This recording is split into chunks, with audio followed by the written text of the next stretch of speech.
So we're going to need a small loop, a little bit of lightish band, maybe into a loop, and then ideally a 2-inch block, but I've got two 1-inch blocks which I'm stacking together. This progression is higher, so maybe start with a thinner one and then build up as you get more mobile, more able to do the work. So starting with just a really simple toe push and pull. So we've got a wiring system, nervous wiring system, which can sometimes connect the thumb to the opposite big toe, and the little fingers to the little fingers on the opposite side. So we're going to probably need to use that to help us get some movement going. Just start to feel the end of the big toe with a fingertip and see if you can feel the toe from the finger, and then change it and start to feel the finger from the toe. And that's just about trying to wake up the receptors in the toes so that they're able to help you move. Now, if you push your thumb into something, you can actually get this idea of pushing the thumb pad down. And if we go with the same idea with the big toe pad, if you actually push the big toe pad into a finger or something, you can actually get this idea of using the sensors on the end of the big toe to really help you create the push. And that's so vitally important, because if we want to improve the movement capacity, we have to improve the connection to the brain capacity as well, because they get a bit lost when we wear shoes, isolated, and all too much information that tends to all just shut down and give us an even feel. And so we feel more from here and less on the tips of the toes, and we're missing out on tons and tons of information, or just filing it away and not using it in reality. So, and then once we start to get that idea of the push to the big toe, we can then start to kind of translate that into push the big toes down and feel a sense of heaviness through them. And then if you're struggling, just push your thumbs down with the big toes. Just keep this both sides, left and right thumbs and big toes. And then let the other toes just relax down, and then try and lift the big toes and the thumbs together. So this is just about finding that movement. Now, as you press the big toes down this time, lift all the rest of the toes and press the rest of the toes down as you lift the thumbs up. So you're just trying to not scrunch so much as kind of create almost a jazz hands, jazz feet kind of feeling. And then as you lift the big toes up, really feel that you're pulling them up from the toenail, that sense of lift and lower. Okay, so it's push and pull. And play with that. I mean, it's the sense that you want to be able to do that independently, and then without the hands being able to do it, So it's just find the switches, find the movement, and then get it going.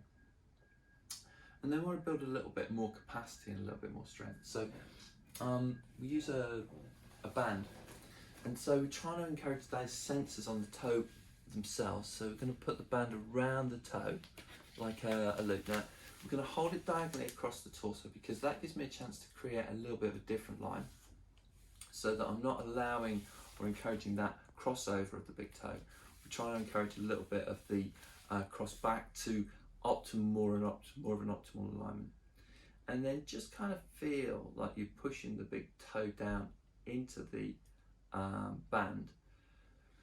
Now this should start to be a bit shaky and a little bit more uncontrollable, because the band is resisting, and you're then having to work differently through the muscles and the bones. So you're actually having to do some more active than just pressing and releasing.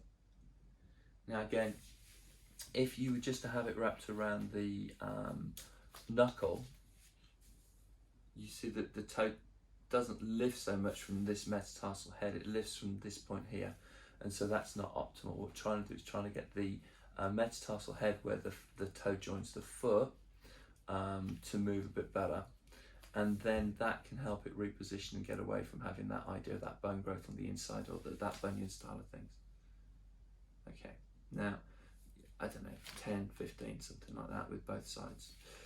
Might feel different left and right. Use the one that's easier as a guide to reset, and then add.